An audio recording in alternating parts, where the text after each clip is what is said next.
starts now. It don't start tomorrow. It starts now. But if you take the low road now, guess what? You'll take the low road in something else. And then you'll take the low road in something else. It just continues to infect the rest of your life. If you take the high road now, you'll take the high road in something else. And then you take the high road in something else, and then something else. And then your life will look like you are that individual who has taken the high road. That's what it's all about. So then that's what we want to do. We want to make sure that we have that mindset that we need to serve the relationship between us and our children. Everything that we're talking about is just becoming conscious of what we are doing as fathers, as parents, and making sure that we are developing our children in the right way, establishing that relationship with them so that in turn they can go out there and establish a strong relationship with other people, and then they're going to get they're going to have the influence that is necessary to get the opportunities that they desire. My brother said, he was like, man, you got what you say, 13 to 22 years old, right? And you was like, man, I wish I had this. Back in the days when I had my first child, when I was 17 years old, when I had my first child, right? Like, this would have helped me to be able to go at this great responsibility in the best way. That's the way that it is, brothers. Like, I tell right now, I'm the best father that I've ever been with my 5-year-old daughter. Why? Because she's getting something totally different than my 24-year-old got, than my 13-year-old got. Now my 5-year-old is getting a whole different type of father. Why? Because I get better. Why do I get better? Because I focus on getting better. Anything that you are good at, it is wise to become better at, so you can become great. You have never got to the level where you can just kick up your feet. There's always room for improvement. So now the way that I go at the parenting is different than the way that I went at it when I was, 19 years old. I didn't really understand what the job was.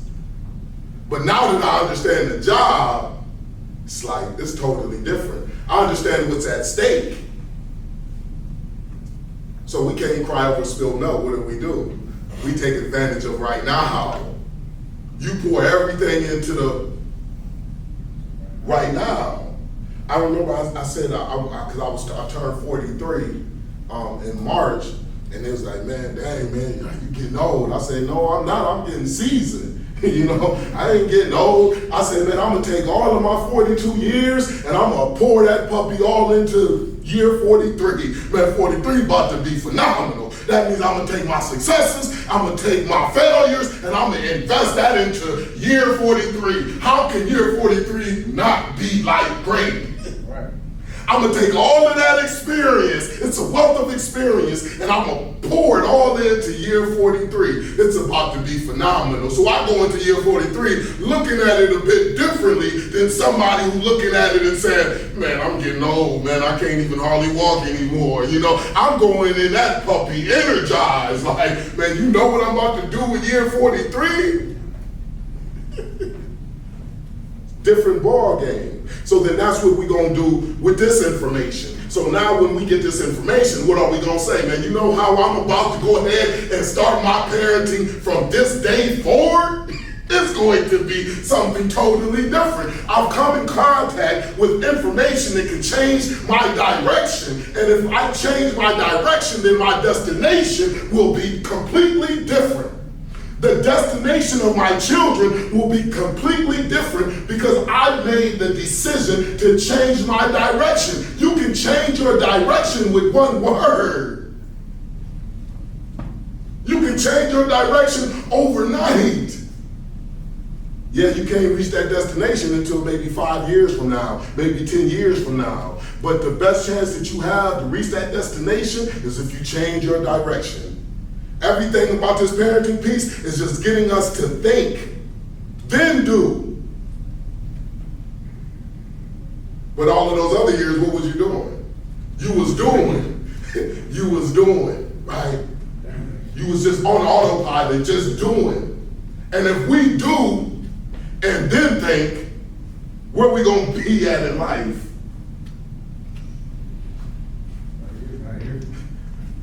I'm just gonna do, and then I'm gonna think.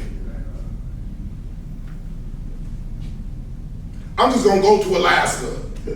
I go to Alaska, I'll just go. And then when I get there, I'll be like, man, I don't like the cold.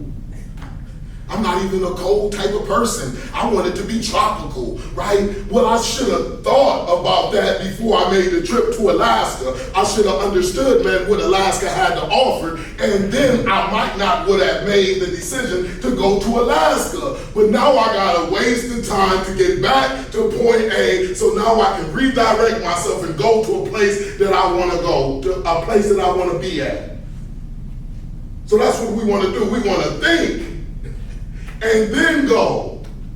With our children, we want to think and then do. We don't want to do and then think. And so often that's what we do. When we don't have the information circulating around in our heads to be strong enough, our minds to be strong enough to think and then do. So what we do is we just do and then think. And then we deal with the fallout, the consequences, because we done just did and we didn't think. When we screamed at our children, we didn't think about what we were doing, because if we was thinking about what we were doing when we were screaming at them, then we would understand that, hold up, I'm about to put my child in a vulnerable place, because they will lack the confidence that they're gonna need. And when people see that they lack the confidence, they will be vulnerable to the society. If people really thought what they were doing with their children, would they really do the things that they do? When they tell their children that I'm gonna be there and then they don't be there, did they really think what that does to their children? They don't. So then that's why they do it. Because they're not thinking. That's what separates you from the animals. That's what separates the human being from the animals, is our ability to think, is our mind. Our mind is what separates us from the animal kingdom. That's why we rule the land, because we have been given the mind. That means that we can change directions. We don't have to just say, man, I'm about to go, I'm gonna fly south for the winter. We can say, man, I'm gonna go west because it's more advantageous over there in the west. So that means you can be doing something one way all of your life, but as a human being, because you've been given a mind, you can say, I'm not about to do it like that no more. You can be doing life a certain way for so long, and you have a mind that says, I'm not about to do it like that no more. I'm not about to put myself in that situation no more. And you can literally stop it. What can make you do anything but your mind? Your mind is your greatest tool. So then that's why you use your mind to serve the relationship between you and your children. So it can be strong, so we can have the influence, so we can transfer the information that is necessary, so then they can do life at a high level. So then they can be assets. Don't you want to give society assets? Don't you want to be responsible for giving society an asset and not a liability? Like your children will add value to people around them? Don't you want to be that person that is responsible for that? When people come to you and they say, man, I'm glad you raised your children the way that you did.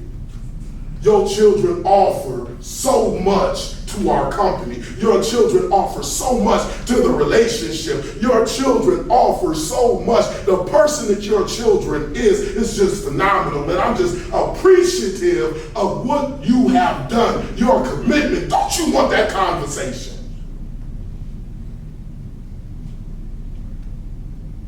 That's what it's all about. I know I want that conversation.